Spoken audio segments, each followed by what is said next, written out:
अस्सलाम वालेकुम व्यूअर्स, मैं हूं आपका होस्ट कामरान रशीद एडवोकेट। आज का जो हमारा टॉपिक है वो है 1956 का कॉन्स्टिट्यूशन, 1962 एंड 1973। इन तीनों कॉन्स्टिट्यूशन में कंपैरिजन जानेंगे। इनमें क्या क्या डिफरेंस है, इन कॉन्स्टिट्यूशन में क्या क्या चेंजेस लाई गई, इनके आर्टिकल में पाकिस्तान का क्या नाम था और लैंग्वेज के हवाले से, गवर्नमेंट के हवाले से, सिस्टम के हवाले से, इनमें हम कंपैरिजन जानते हैं। सबसे पहले जो 1956 का कॉन्स्टिट्यूशन है, इसकी जो इन्फोर्समेंट डेट, इम्प्लीमेंटेशन डेट वो है 23 मार्च 1956 और जो प्राइम मिनिस्टर थे उस टाइम के गवर्नमेंट के वो थे चौधरी मोहम्मद अली।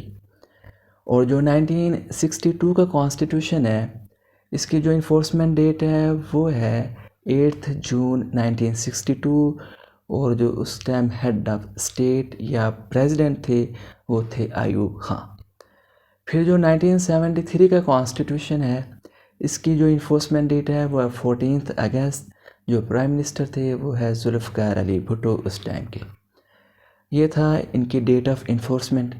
फिर हम पाकिस्तान का नाम जानते हैं। पाकिस्तान का नाम 1956 के कॉन्स्टिट्यूशन में इस्लामिक रिपब्लिक ऑफ पाकिस्तान था। फिर 1962 के कॉन्स्टिट्यूशन में रिपब्लिक ऑफ पाकिस्तान कर दिया, इस्लामिक को हटा दिया गया। फिर 1973 कॉन्स्टिट्यूशन जो स्टिल इन्फोर्समेंट भी है, इसका जो नाम था इस्लामिक रिपब्लिक ऑफ पाकिस्तान का नाम डिक्लेयर किया गया। अब हम जानते हैं इन तीनों कॉन्स्टिट्यूशन के आर्टिकल कितने हैं, इनके स्केजुअल पार्ट कितने कितने थे।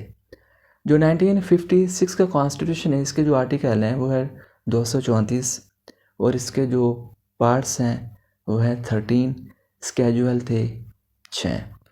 और 1960 का कॉन्स्टिट्यूशन, इसमें आर्टिकल थे 250 और जो स्केजुअल हैं वो है 5 और जो पार्ट्स हैं वो हैं 12।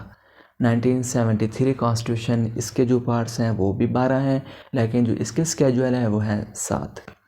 फिर हम गवर्नमेंट जानते हैं, गवर्नमेंट का सिस्टम कैसा था। जो 1956 का कॉन्स्टिट्यूशन है, इसमें पार्लियामेंट्री फॉर्म ऑफ गवर्नमेंट थी। हेड ऑफ गवर्नमेंट जिसकी कैबिनेट थी वो था प्राइम मिनिस्टर। 1962 का कॉन्स्टिट्यूशन, इसमें जो गवर्नमेंट थी वो थी प्रेसिडेंशियल फॉर्म ऑफ गवर्नमेंट। इसमें जो पावर थी, जिसकी कैबिनेट थी, जिसके इख्तियारात थे वो थे सदर के पास। 1973 कॉन्स्टिट्यूशन, इसमें भी पार्लियामेंट्री फॉर्म ऑफ गवर्नमेंट थी। हेड ऑफ गवर्नमेंट जिसकी कैबिनेट थी वो प्राइम मिनिस्टर है। अब हम जानते हैं लैंग्वेज। 1956 के कॉन्स्टिट्यूशन में जो पाकिस्तान की नेशनल लैंग्वेज थी वो उर्दू एंड बंगाल, और 1962 में भी पाकिस्तान की national language Urdu and Bengali declare किया गया। और 1973 कॉन्स्टिट्यूशन, इसमें जो नेशनल लैंग्वेज है वो उर्दू है और जो ऑफिशियल लैंग्वेज है वो है इंग्लिश।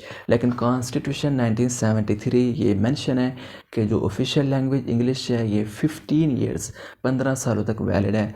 फिर इसमें ये बाद में इनवैलिड हो जाएगी, इनफेक्टिव हो जाएगी। लेकिन बदकिस्मती से कॉन्स्टिट्यूशन को बने कितने साल हो गए, 30-50 साल हो गए, फिर भी अभी तक इंग्लिश अभी तक इन्फोर्स ही है और वैलिड है, उर्दू की तो कोई वैल्यू ही नहीं।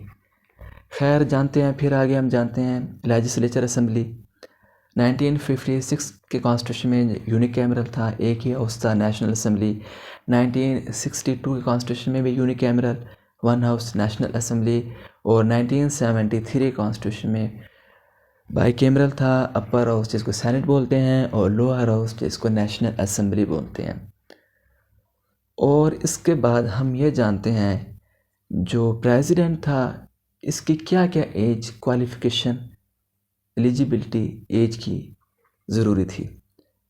1956 में जो प्रेसिडेंट की एज है, यानी कि सदर होने के लिए कितनी एज ज़रूरी है, कितनी एज रिक्वायर्ड है। सदर की एज 1956 में 40 साल है, 1962 में 35 साल है और 1963 में जो आपका कॉन्स्टिट्यूशन है इसमें सदर के लिए 45 साल एज है। फिर ये जो तीनों कॉन्स्टिट्यूशन है ये रिटन फॉर्म में है, रिजिड फॉर्म में है। रिटन फॉर्म मतलब ये किताबचे की शक्ल में है, कोडिफाइड फॉर्म में है, इनके पार्ट्स हैं, इनके चैप्टर हैं, इनके स्केजुअल हैं, इनको आर्टिकल दिया गया है, बाकायदा एक कोडिफाइड फॉर्म में तहरीर किया गया है, इसलिए ये कोडिफाइड फॉर्म है, एक रिटन फॉर्म है। फिर हम ये देखते हैं तीनों कॉन्स्टिट्यूशन रिजिड है। रिजिड का मतलब ये है कि इसमें कोई भी अगर अमेंडमेंट करना हो तो 2/3 मेजॉरिटी वोट चाहिए। 2/3 का मतलब जब पहले वो नेशनल असेंबली थी, यूनिकैमरल था 1956 में, 1962 में वो नेशनल असेंबली में 2/3 मेजॉरिटी वोट चाहिए टोटल मेंबर्स में से। अब 1973 में बाईकैमरल है, पार्लियामेंट है जिसमें upper house and lower house दोनों हाउसेस से अगर इस कॉन्स्टिट्यूशन में अमेंडमेंट करनी है इसके लिए भी 2/3 वोटर्स की कंसेंट इनकी ज़रूरी है। 2/3 इतनी इसमें मतलब सख्त तरीक़ाकार है, इसलिए इसको हम रिजिड बोलते हैं। फिर हम ये देखते हैं कि जो ये कॉन्स्टिट्यूशन है ये कब तक इन्फोर्समेंट रहे, कब तक इनकी मतलब वैलिडेशन रही। 1956 का कॉन्स्टिट्यूशन ये 1958 7 अक्टूबर को अब्रोगेट किया गया। किसने किया? जनरल अयूब खान ने फर्स्ट मार्शल लॉ लगाया। जो 1962 का कॉन्स्टिट्यूशन है वो एब्रोगेट किया जनरल याह्या खान ने 25 मार्च को 1969 में सेकंड मार्शल लॉ लगा के। लेकिन जो अब ये 1973 कॉन्स्टिट्यूशन है ये स्टिल इन्फोर्समेंट है, इसकी इम्प्लीमेंटेशन है, लेकिन इसमें अमेंडमेंट हो गई हैं।